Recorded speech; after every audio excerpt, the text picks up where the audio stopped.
Hello. I'm your host, Tim. My daughter made this name tag for me yesterday, so I'm wearing it. Uh, I'm your host, Tim. Today we're going to talk about why so much law of assumption, law of attraction advice is utter bullshit and theoretical, and it's not relevant to your life. And what is always relevant to your life as a counterpoint. If you don't know who I am, my name's Tim Grimes. I've written multiple books about this subject, specifically delving into the psychological paradoxes of the law of attraction and law of assumption, and why I think they are wonderful tools and principles to integrate into your life, and at the same time that they are the kind of tools and principles, and the teachers who talk about this stuff are the kind of teachers that, while we can appreciate them, we can't necessarily believe a lot of what they say. We have to test it for ourselves, to quote the great Neville Goddard. One of my favorite teachers, and somebody that I disagree with a lot. And that is the kind of thing that most people in this space just frankly can't handle. If you can handle it, link is in the description below. You can get one of my books for free. Basically, I've spoken about this numerous times. The way that law of attraction and law of assumption ideas are presented is with this real conviction that what all these teachers are saying is just the absolute truth. And based on my experiences, that's just utter fucking bullshit. It's just spiritual bypassing. It's nonsense. I just want... this is going to be a very complicated video, quote-unquote advanced. Thank goodness I turned off the comments a couple videos ago, because the majority of people watching this probably will not understand this. This is going to be, graduate level or whatever you want to call it type of discussion about these ideas. But let me just start this video, and I don't know, this might even not be that long of a video. Let me just start this video by saying that as great as teachers like Richard Dotz are, and we've been speaking about Richard a lot recently. I'll put a link above to our Richard Dotz playlist. As great as teachers like that are, when they talk about the magic feeling, or just sitting and realizing the beauty of life, the peace of life, which I talk about all the time as well, and I believe in. When they talk about that stuff, it's still from a very limited human, self-centered, not in like a selfish way, but just in like an inherently self-centered way. And that's great. What I always say is, these ideas are meant to be practically implemented into our life. And if by just sitting and feeling the peace that kind of underlies everything is a way of doing that, a way of suggesting that to yourself, a way of suggesting that by just sitting here and being, I am okay, and that my life is okay, and that I should expect for my life to naturally flow, and for good things to naturally come into my life as I need them. If that kind of just sitting helps you, fantastic. And I can tell you it's helped me tremendously. That's been the main approach towards these ideas and towards my quote-unquote spiritual practice the last 10 years or so. Just sitting, just being, realizing that God, the universe, whatever you want to call it, is here right now. Okay? It's the first thing I want to say, because I love Richard Dotz. I love that kind of approach. I think so many of the great law of attraction type of teachers, like H. Emily Cady or Joel Goldsmith, they articulate this idea so well. Sitting in trustful passivity, realizing that God is here right now. Or Emmett Fox, summating just fantastically what this approach can be like in his short masterpiece essay, The Golden Key. Stop thinking about your problems, whatever they are, and think on God instead. It's like, be still and know that I am. Beautiful stuff. Beautiful. And I love that approach. That's my approach. And if you're new to this channel, I just want to let you know, even though this is my approach that I like, It doesn't mean I disagree with other approaches. I want you to utilize these manifestation, law of attraction, law of assumption tools in whatever way works for you. So if that involves visualization, if that involves affirmations, if it involves scripting, if it involves vision boarding, whatever it may be, I just want you to utilize the approach that works for you. That's why this channel exists. That's why I coach and counsel people on this stuff. That's why I've written multiple books about this stuff. It's because if we figure out how to use these LOA tools in a way that feels good to us, it stops being so much about that external result, which might be close or might be very far away, to be frank, and it becomes much more about the process and just appreciating the process. And that is such a more gratifying, such a less stressful, and such a more just overall fulfilling way to apply these LOA ideas and principles than you normally hear about on YouTube and elsewhere. And I say all that because I think it's really important to note that when you hear about the magic feeling or just sitting back and thinking on God, right? So many of these great teachers like Richard Dodds or Emmett Fox or even H. Emily Cady, they sometimes make it seem like it will be a special thing. And I think it's very much worth noting if this more, passive, sit back, contemplate God approach works for you, as I know it does for many of you watching this channel, because, that's my thing, and you're naturally attracted to like what aligns with you. And, my channel's about that approach a lot. So you probably are one of those people who it aligns for, at least if you made it this far in this video. I really think it's important to note that so many great meditation teachers, deeply spiritual teachers, do not talk about meditation in that way. They don't talk about something like the magic feeling in this kind of like almost dramatic way, where like you'll just realize God, and like, you can sit for 15 minutes and you realize God.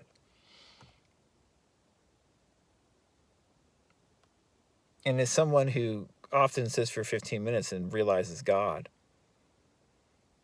I just want to make it clear to you that it's not that simple at the same time.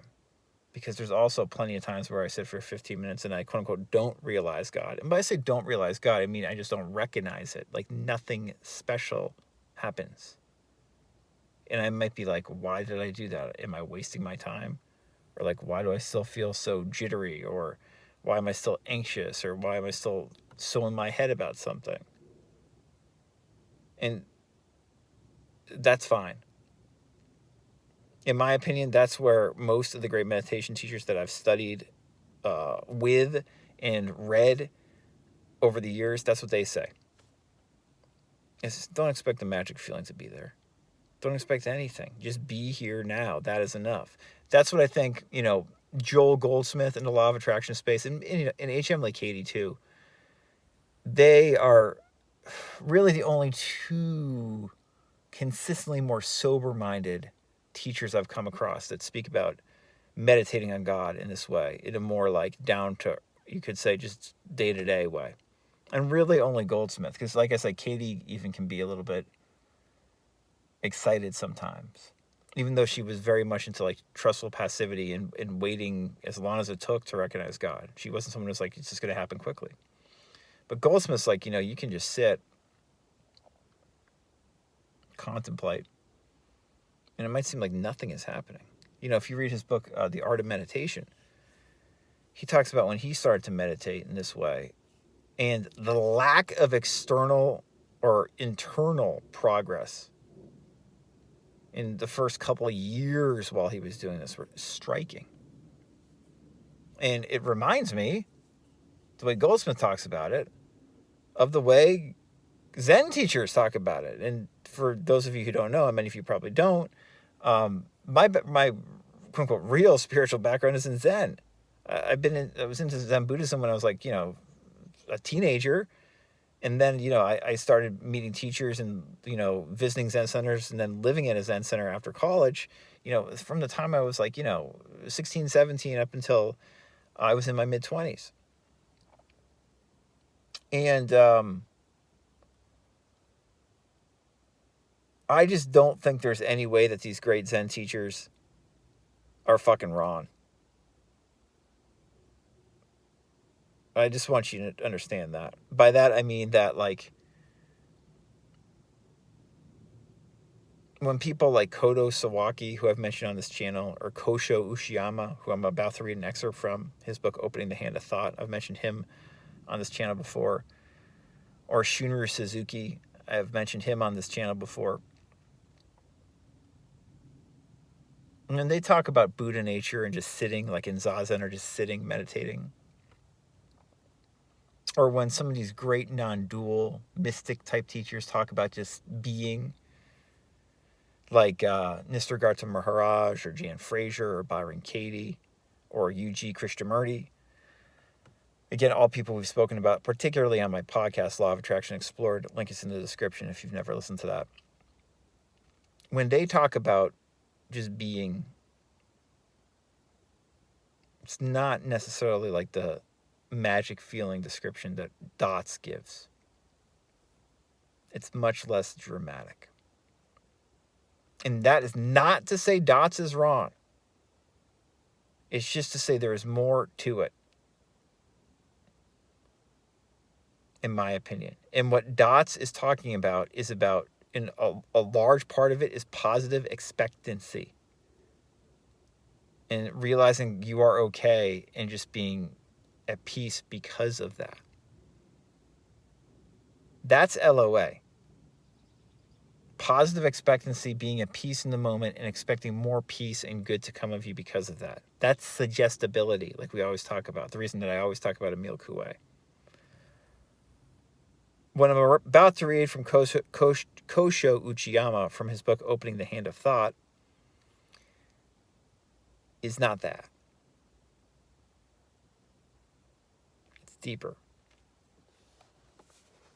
And if you've made it this far, I think you might understand the difference. I always say the deepest spirituality, the deep truth, usually can't be found in LOA teachings. LOA teachings are, generally speaking, practical. They are meant to practically improve your life and improve the lives of others. They are inherently self-centered, as I said earlier. Deeper spirituality, it's not really even about the self in a way. Listen to this Uchiyama quote, if I can find it.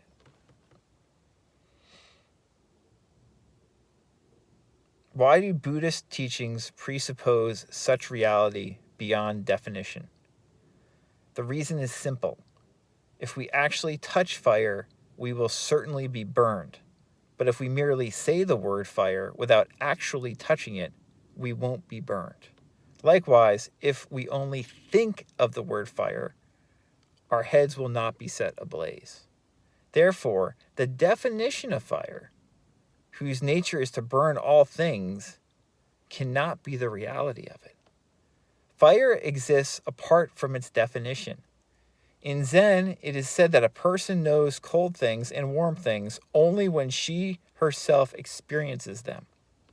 Everything is taken in as the real life experience of self. This means there is no true value in definitions of things, reports of other people, or so-called pure observation of things, from which the life experiences of oneself is removed. Observations assumed possible in Western science. As far as that goes, the difference I see between Zen and existentialism is that present-day existentialism is the philosophy of general existence, not the practice of the very life of the existentialist himself. The important thing for us is practice in which self truly lives out the life of self, not discussions and observations of general existence.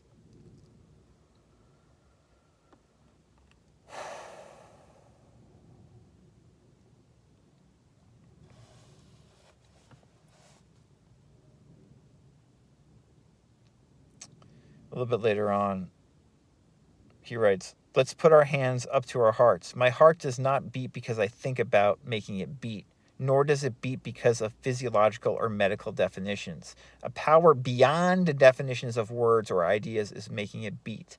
Yet as long as it is actually beating inside me, it is the reality of my life.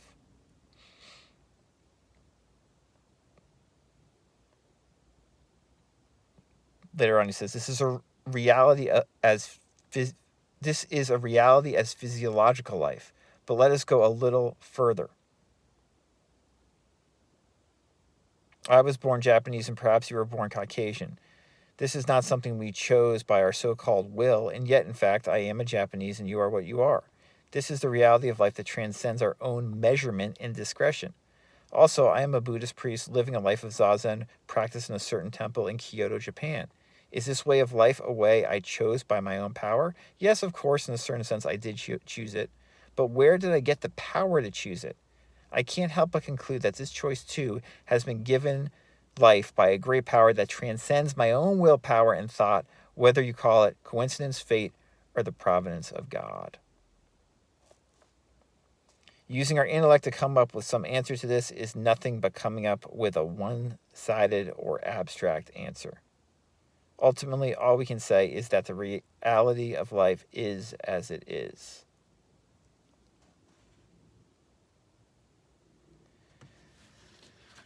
So,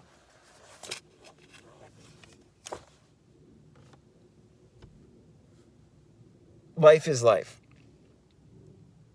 And you can practically, in a self-centered way, improve your life through these LOA ideas. And personally, I think you should. But when you start believing these LOA concepts that are so popular on YouTube are true, that the definition of life is life itself, or that teachers as great as they are is like Neville, when they talk about imagination creating reality, if you believe that, you can believe that. But I believe Uchiyama and other people like him. And I always have. And I think that difference between recognizing deep spiritual truth, which you cannot define, and which Uchiyama just touched upon there, quote unquote, touched upon there, is very different than the more practical, self-centered, self-oriented, spiritual approach that the law of attraction and law of assumption advocate for, and which also is very useful. But there are perhaps more differences than similarities between the two that most of us are comfortable admitting. So I hope this was clear to some of you. If you have questions, by all means, I will answer them. I also can provide you a free short consultation if you've made it this far in the video and are interested in learning more about this stuff or would like my help on a personal one-on-one coaching level. Links are in the description. I'm also going to put a link to a podcast episode I did a couple years ago talking more about practical spirituality versus this deep, ineffable spirituality. That video will be below. I suggest watching that next if you have not already. Enjoy.